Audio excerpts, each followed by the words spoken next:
सचराचरं तत्पदं दर्शितं येन तस्मै श्री गुरुवे नमः। अज्ञानतिमिरान्धस्य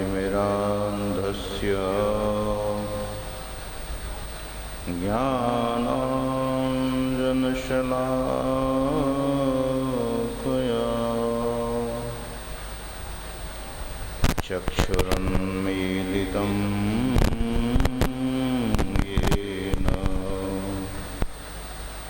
तस्मै श्री गुरुवे नमः। महाराज सद्गुरु है राजन को राजा है जिनकी कृपा से सरे सर्व काजा। बने में ही सोई परम गुरु नमामि नमामि नमामि नमामि नमामि। बोलिए श्री सद्गुरु महाराज की जय। प्रातः स्मरणीय अनंत श्री विभूषित परमाराध्य परम पूज्यपाद संत सद्गुरु महाराज के परम पावन युगल पद में पदों में सदा सदा पदवंदन। मंच पर उपस्थित मुद मंगलमय पूज्य साधु समाज, सत्संग में समुपस्थित परम सम्माननीय सत्संग प्रेमी सदात्माओं, भक्तिमती माताओं एवं करुणामयी बहनों,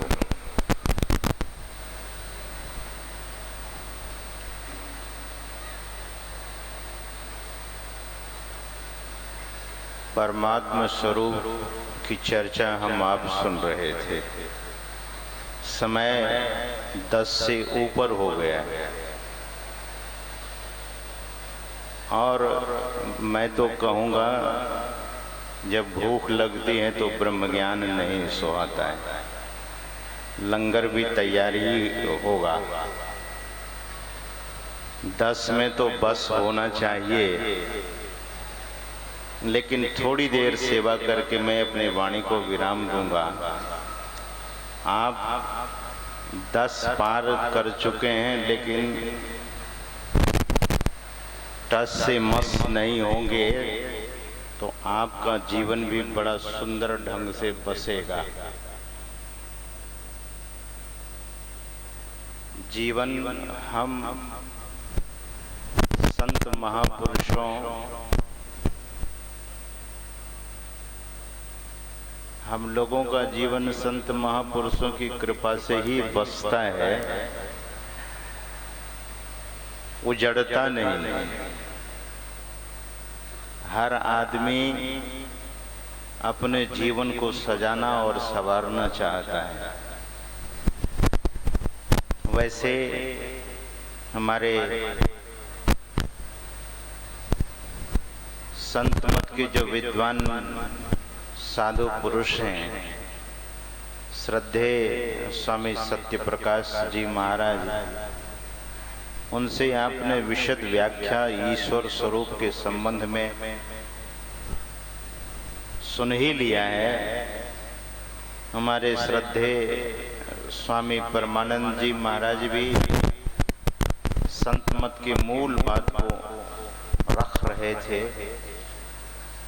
कल से ही मैं बड़ा प्रसन्न हो रहा हूँ कि जो संत मत में चर्चा होनी चाहिए, ज्ञान की, साधना की, उपासना की, वही चर्चा से आप लोग लाभान्वित हो रहे थे।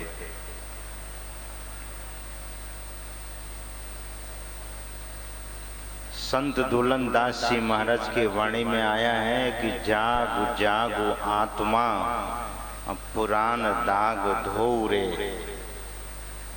कर्म भर्म दूर करो, कीच काम खो रे। इसी पंक्ति में दुलनदास जी महाराज कहते हैं कि अपनी सुधि भूल गई और की क्या टोरे, अपनी सुधि भूल गए, दूसरे की सुधि ले रहे हैं। अंग्रेजी में हम लोगों ने एक कहावत पढ़ी थी, फर्स्ट डिजर्व देन डिजायर। अगर आप ही प्यास से छटपटा रहे हों और दूसरे को फिर पानी पिलाने की हिम्मत कर रहे हो, संभव ही नहीं है। पानी खुद पिए रहेंगे तो पिलाने में बड़ा आनंद आएगा। संत महापुरुष कहते हैं कि सत्य को उपलब्ध हो जाइए।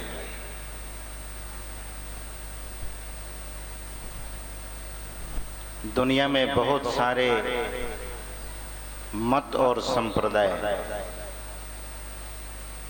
लेकिन मैं आप लोगों से इतना जरूर कहूंगा कि इतना स्पष्ट,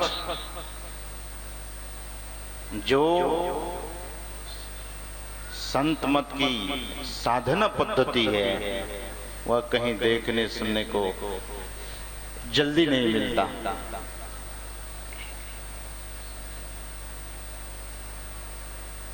दुलनदास जी महाराज की वाणी को मैं सुना रहा था कि जागो जागो आत्मा, पुरान दाग धो रे। कौन सा पुराना दाग है? आत्मा के ऊपर जगने के लिए संत दुलनदास जी महाराज कह रहे हैं। कौन सा पुराना दाग है?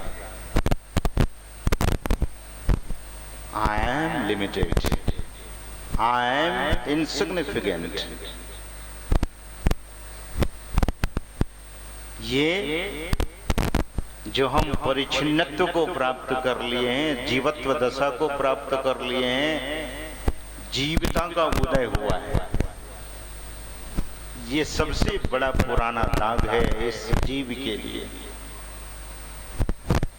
इसको धोने की बात, और ये दाग के कारण, इस मल के कारण, इस विक्षेप और आवरण के कारण वेदांत कहता है मल विक्षेप और आवरण यही पुराना दाग है, और मल विक्षेप आवरण के ही कारण भ्रम में पड़ा हुआ यह जीव है। इसलिए दुलनदास जी महाराज कहते हैं कि कर्म भर्म दूर करो, कीच काम खोरे। वासना को समाप्त कीजिए, कर्म भर्म दूर करो। कौन सा कर्म? जिस कर्म को करने से दाग लगता है, जिसे करने से भ्रम पैदा हो जाता है।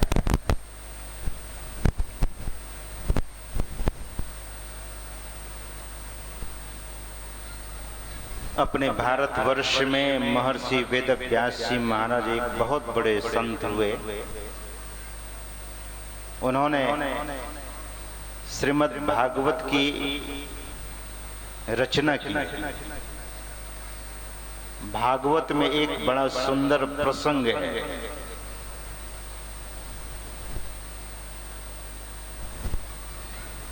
भगवान श्री कृष्ण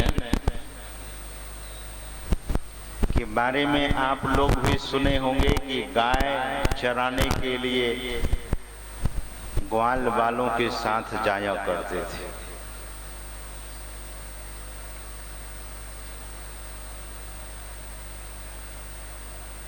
वैसे गाय की चर्चा हुई है तो मैं थोड़ी बात गाय के लिए ही रख देना चाहूंगा। वैसे तो आप कहेंगे महाराज शहर में गाय मिलती हैं लेकिन फ्रीजियन और जर्सी गाय मिलती है।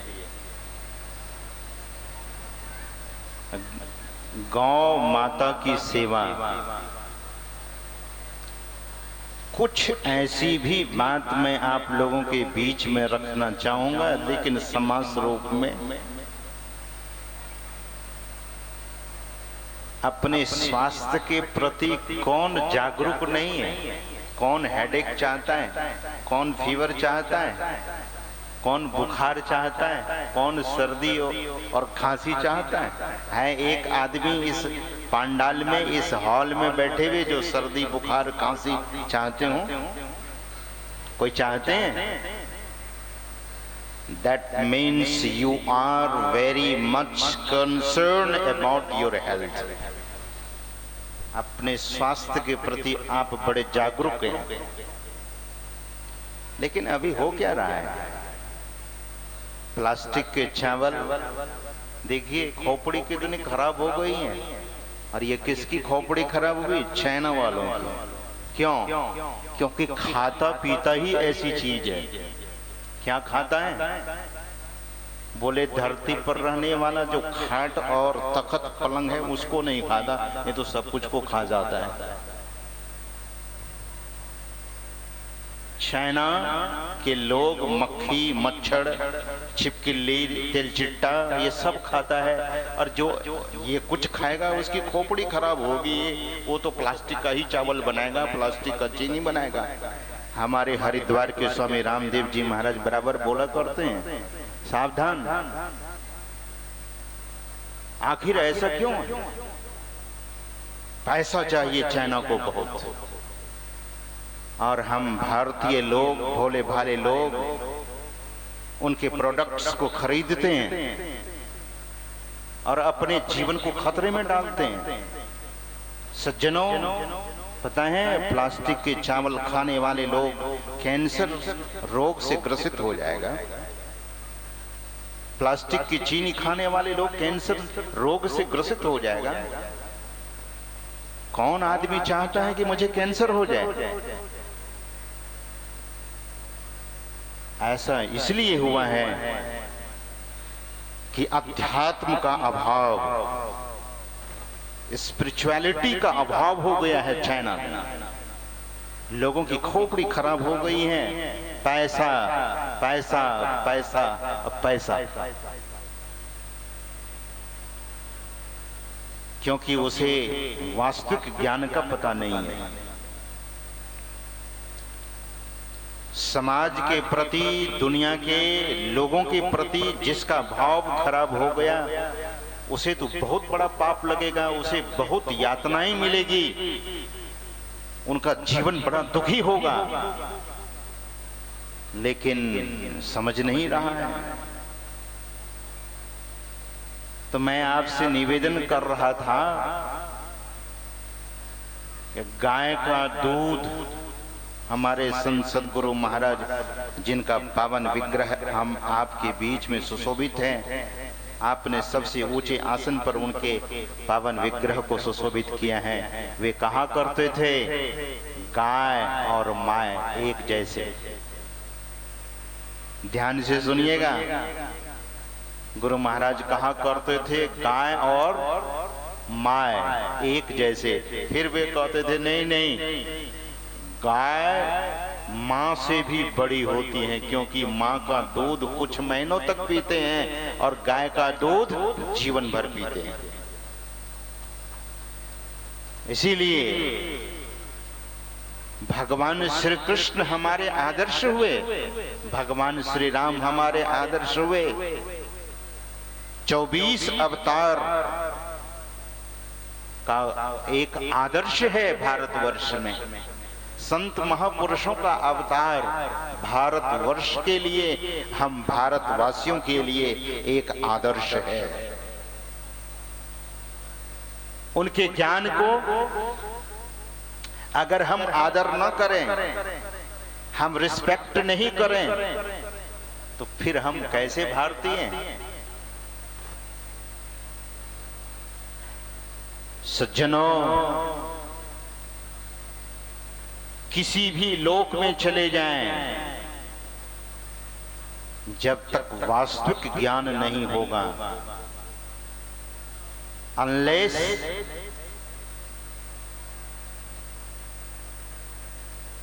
the real knowledge, when you will be not getting the real knowledge, the confusion will be remain ever and ever and ever. भ्रम में पड़े रहेंगे।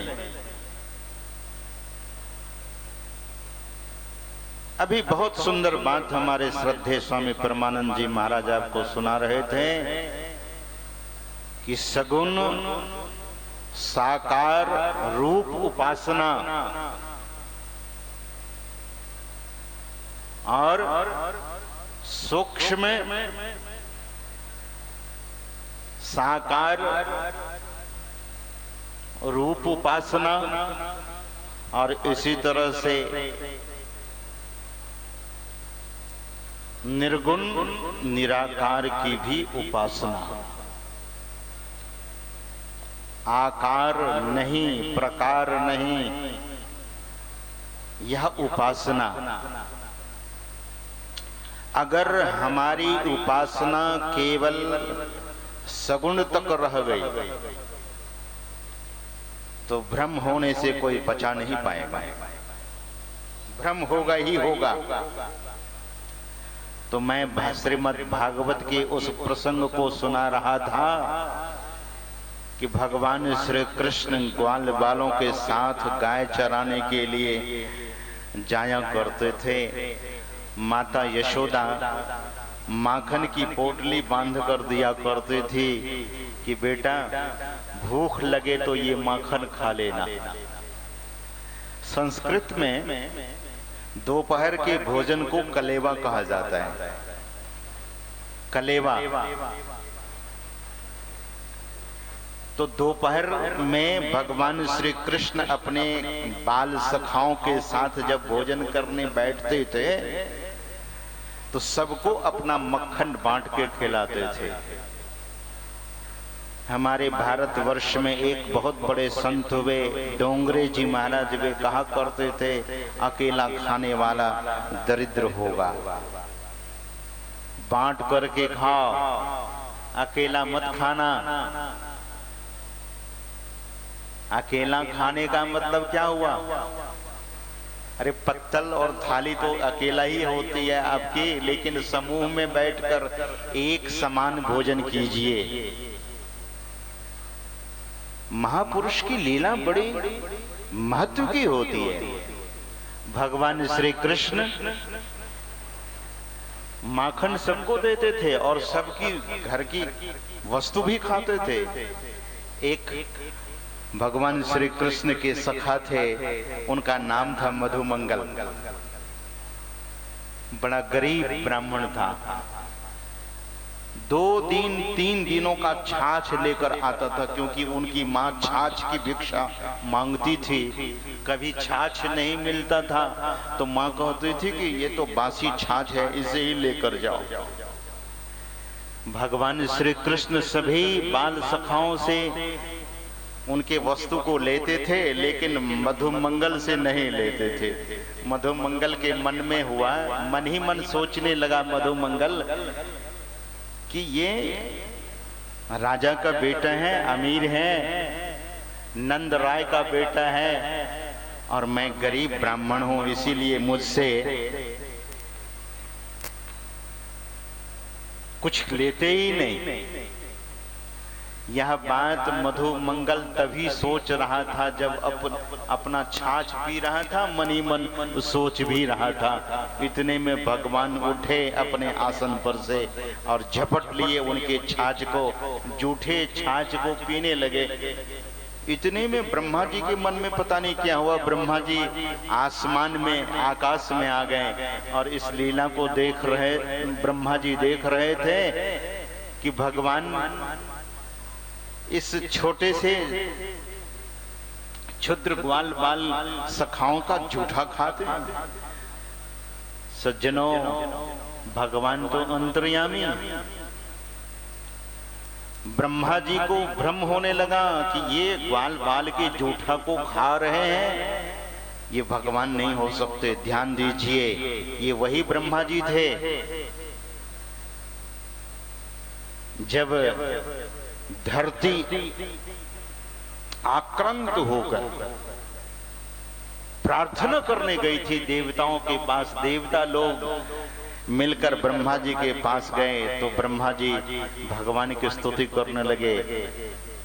क्या स्तुति तो बहुत विचित्र है, ईश्वर का स्वरूप उसमें बड़ा जबरदस्त है। ओम सहस्र शीर्षा पुरुषः सहस्राक्ष सहस्रपाद स भूमिं वृत्वा अत्यतिष्ठद्दशांगुलम् पुरुष एवेदगं सर्वम। आदि आदि बात, आदि आदि मंत्रों से भगवान की स्तुति करने लगे।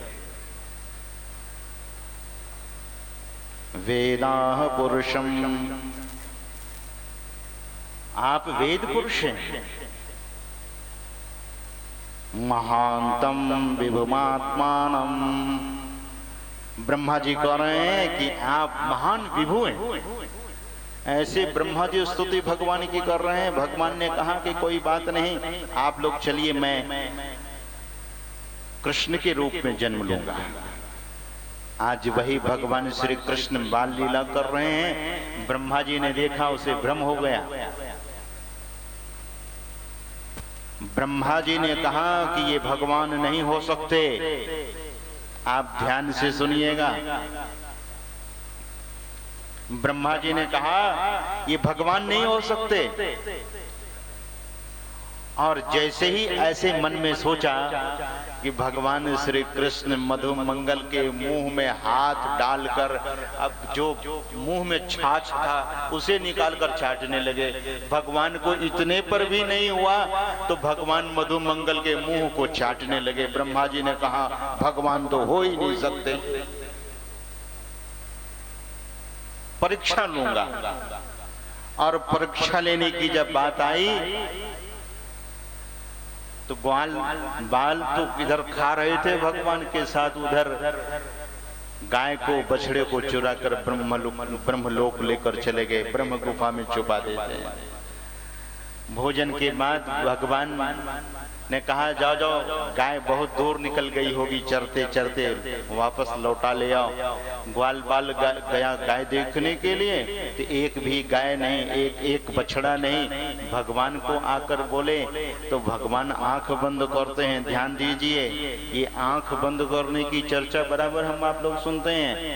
कोई गंभीर बात हो जाती है तो क्या करते हैं, आंख बंद करके कहाँ हाथ जाती है, आपका हाथ कहाँ जाता है, तीसरी आंख पे, मतलब ये third eyes. It's very mysterious the human body. इस मनुष्य शरीर बड़ा मिस्टीरियस रहस्यमय है। इसमें तीसरी आंख है। इस तीसरी आंख से खेल शुरुआत होती है। कल सुन रहे थे कि सुखमनिया में मोरी नजर लागी। गुरु महाराज कहते हैं ऐसे नजर नहीं लगेगी, कब, जब गुरु कृपा होगी तब।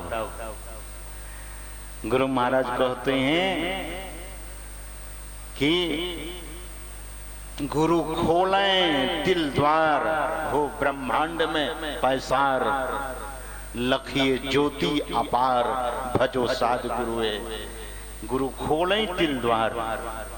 30 दिल द्वार को अभी श्रद्धे स्वामी सत्य प्रकाश जी महाराज कह रहे थे, हरिद्वार, तिल द्वार, सुखमन द्वार, स्टर्न स्टार। स्टर्न स्टार क्या है, द थर्ड आईज, तीसरी आंख। ये तीसरी आंख ऐसे नहीं खुलेगी। कैसे खुलेगी? गुरु महाराज कहते हैं भजो साध गुरु है। ऐसे सत्पुरुष सदगुरु को भजेंगे तब खुलेगी वह आंख, खुलेगी, ऐसे नहीं खुलेगी। हो ब्रह्मांड में पैसार, लखिए ज्योति अपार, भजो साध गुरु है।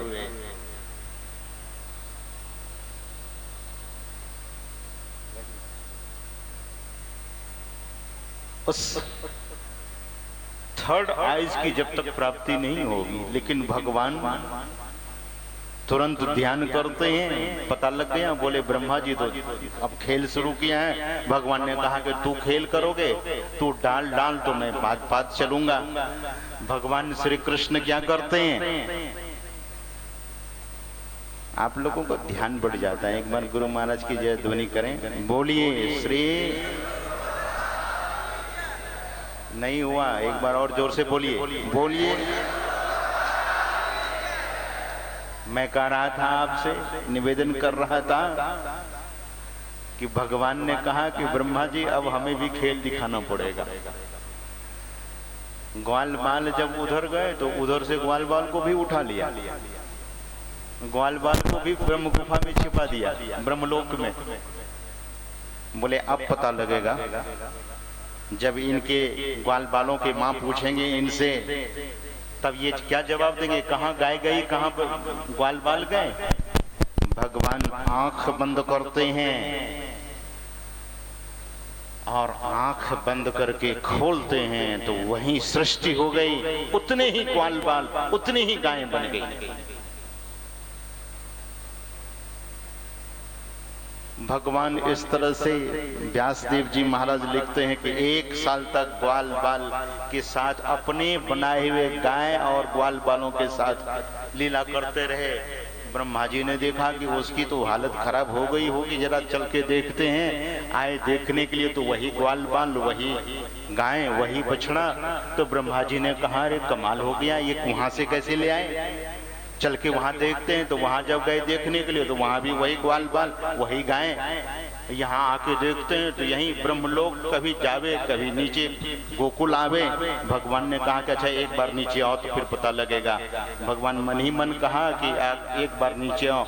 जैसे ब्रह्मा जी नीचे आए देखने के लिए, भगवान चले गए, ब्रह्मा का रूप बना करके वहीं बैठ गए ब्रह्मलोक में, ब्रह्मा का ही रूप बना करके। और द्वारपालों से कह दिया देखो आजकल नकली ब्रह्मा बहुत घूम रहा है, अगर आवे तो उसे आने ही मत देना। अब ब्रह्मा जी जब लौटे, द्वारपाल तो खड़ा ही होता है, हर लोग में नहीं देखते हैं आप, फैक्ट्री वगैरह में वॉचमैन खड़ा होता है। वॉचमैन से तो पल्ला आप लोगों को भी पड़ता होगा, कभी हम लोगों को भी पड़ा है। वॉचमैन तो बड़ा कड़ा व्यवहार करता है। जैसे ही ब्रह्मा जी अपने लोक जाने लगे तो द्वारपाल ने सिर झुकाया, छाती तान करके, सीना तान करके खड़ा है एकदम से, डंडे पर डंडे दे करके। ब्रह्मा जी ने कहा कि लगता है खोपड़ी इनकी भी खराब हो गई आज। बोले क्या बात है, तुम लाठी नहीं हटा रहे हो। बोले क्या बात है, तुम कौन हो जो बोल रहे हो लाठी हटाने के लिए। बोले अरे मेरा नौकर मुझसे इस तरह से बात करते। बोले चलो चलो चलो, नकली ब्रह्मा घूमने आया है, सुना है, हमारा मालिक पहले ही आके बोल दिया कि नकली ब्रह्मा आ रहा है, उसे आने मत देना, नहीं तो खबर भी ले लेना उनसे। ब्रह्मा ने कहा अरे मैं ही असली ब्रह्मा हूँ, पहचानो। बोले नहीं नहीं आप नकली हो, भागो, नहीं तो देख लो डंडा भी मेरे पास है। ब्रह्मा जी भागे। अब भागने लगे, कहाँ जाएंगे, घर से बेघर हो गए, ब्रह्मलोक से अब किस लोक में जाएंगे। भगवान श्री कृष्ण ब्रह्मा जी के सिंहासन से उतरकर द्वारपाल के पास आए और बोले आया था कोई। बोले हाँ महाराज आया था एक नकली ब्रह्मा। बोले क्या किया। बोले हम लोगों ने तो उसे बड़ा हड़काया, भगा भी दिया। बोले अच्छा हो गया। ब्रह्मा जी को पता लगा कि ये बड़ा, मैं तो कहीं और खेल कर रहा था, मेरे साथ, मेरे जीवन के साथ खेल होने लगा। फिर सोचा एक बार और जाकर के ट्राई करता हूँ। इस बार जब आया तो द्वारपालों ने कहा कि महाराज आप बहुरुपिया हो। अब बहुरुपिया का सम्मान तभी तक होता जब तक जानता नहीं है, नहीं तो दूसरा व्यवहार हम लोगों को करना पड़ेगा, भागो यहाँ से। फिर ब्रह्मा भागे, भगवान श्री कृष्ण ने फिर आकर के एक रूप से पूछते हैं कि आया था? बोले फिर आ गया था महाराज, बड़ा जोर लगा रहा था। बोले इस बार अगर आवे तो आने देना अंदर। तीसरी बार ब्रह्मा जी जब आए, द्वारपालों ने कहा कि ठीक है, हमारे मालिक का आदेश हो गया है ब्रह्मा जी का, जाओ एक बार अंदर में मिल लो। और जब वहां गए ब्रह्मा जी, तो ब्रह्मा जी अन्य जो उनके अनुचर थे, अन्य जो लोकपाल थे, उनको तो ब्रह्मा जी दिख रहा है, भगवान कृष्ण ब्रह्मा जी के रूप में दिख रहे थे। लेकिन ब्रह्मा जी जब गए ब्रह्म अपने सिंहासन के पास और देखा बांसुरी बजा रहे हैं कन्हैया, हैरान हो गए। और तब ब्रह्मा जी स्तुति करने लगे। ये सगुण साकार, सगुण उपासना अगर केवल व्यक्ति करे, वैसे सुन ही रहे थे गुरु महाराज के वचन कि पैर काट करके कोई चल नहीं सकता, सगुण उपासना तो करनी ही पड़ेगी। लेकिन निर्गुण निराकार की उपासना जब तक नहीं होगी तो ज्ञान नहीं होगा। सरगुण रूप निर्गुण रूप सुलभ अति, सगुण जान नहीं कोई। सुगम अगम नाना चरिता, सुनी मुनि मन भ्रम होए। इसलिए संत महापुरुष कहते हैं ईश्वर के स्वरूप को भी समझना पड़ेगा। घड़ा तो आपने देखा होगा, घड़ा का जल आजकल गर्मियों में पीते हैं, अब तो घड़ा का जल पीते ही नहीं लोग, सीधे फ्रिज का पानी पीते हैं। और फ्रिज का पानी पीने से कितना साइड इफेक्ट है आपको पता है? ये जो गोडे में दर्द हो रहा है, घुटने में दर्द, वजह क्या है? ये ठंडा पानी। लोगों की ऐसी आदत खराब हो गई, बोले महाराज गर्म पानी पिया नहीं जाता। अरे गर्म पानी नहीं पीजिए, लेकिन नॉर्मल पानी तो पी लीजिए, लेकिन नहीं, ठंडा पानी चाहिए। मैंने देखा एक बार हम लोग ऋषिकेश में विद्याध्ययन के समय में, स्वामी दयानंद सरस्वती जी महाराज के एक भक्त हुए ऋषिकेश में, एक होटल खोला था। तो पहले बोले सभी साधु महात्मा को ही भोजन कराएंगे। उसमें कई लोग बैठे भी थे, तो हम लोग भी बैठे थे। देखा एक सज्जन को कोका कोला भी पास में रखा था, ठंडा, और गरम गरम भोजन भी करता था, और एक एक घूंट कोका कोला भी लेता था। मैंने कहा देख लो ये ठंडा और गरम एक साथ ले रहा है, इसकी क्या हालत होगी?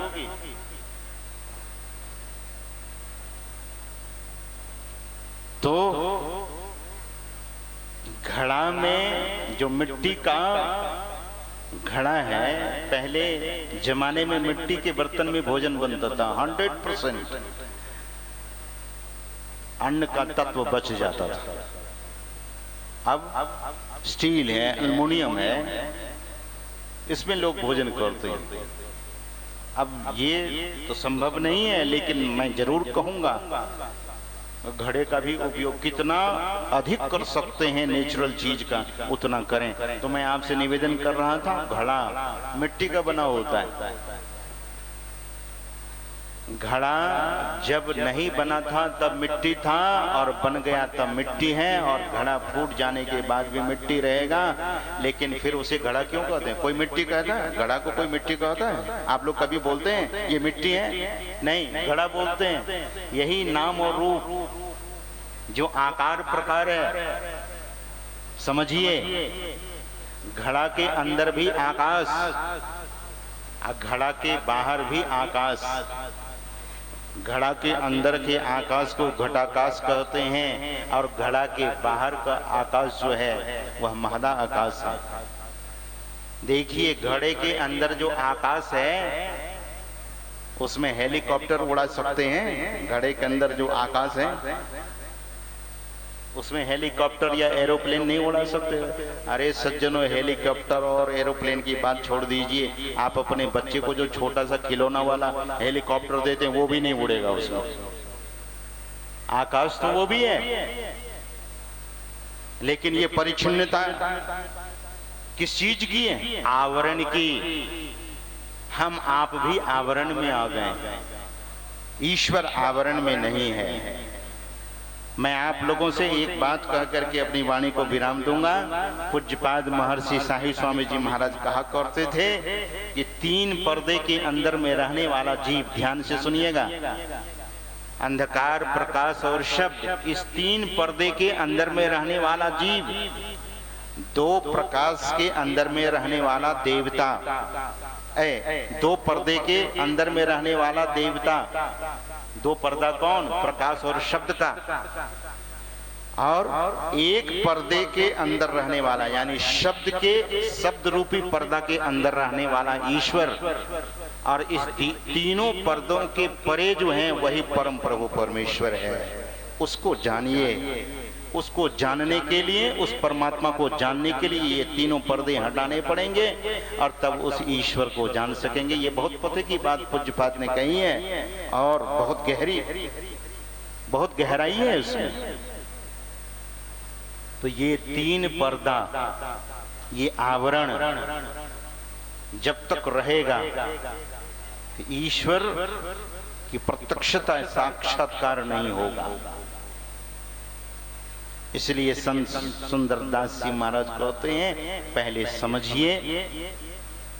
जिज्ञासु को चाहिए, जब ही जिज्ञासा हुई चित्त एक ठौर आनी, मृग जो सुनत नाद श्रवण सु कहिए।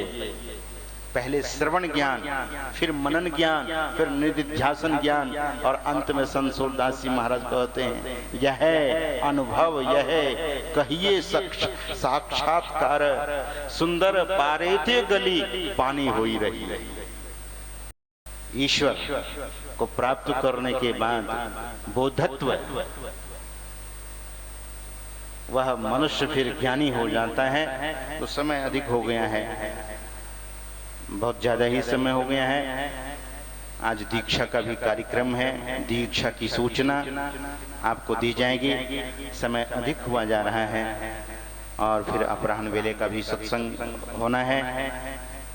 तो इन्हीं शब्दों के साथ मैं अपने वाणी को यहीं पर विराम देना चाहूँगा। शेष एक समय का जो सत्संग है उसका भी आप लोग लाभ ले सकेंगे। आगे की सूचना श्रद्धे हमारे गुरु महाराज के भक्त श्री सुरेश बाबू आपको देंगे। जो भी औपचारिक चीजें हैं उनकी जानकारी आपको देंगे। बोलिए श्री सद्गुरु महाराज।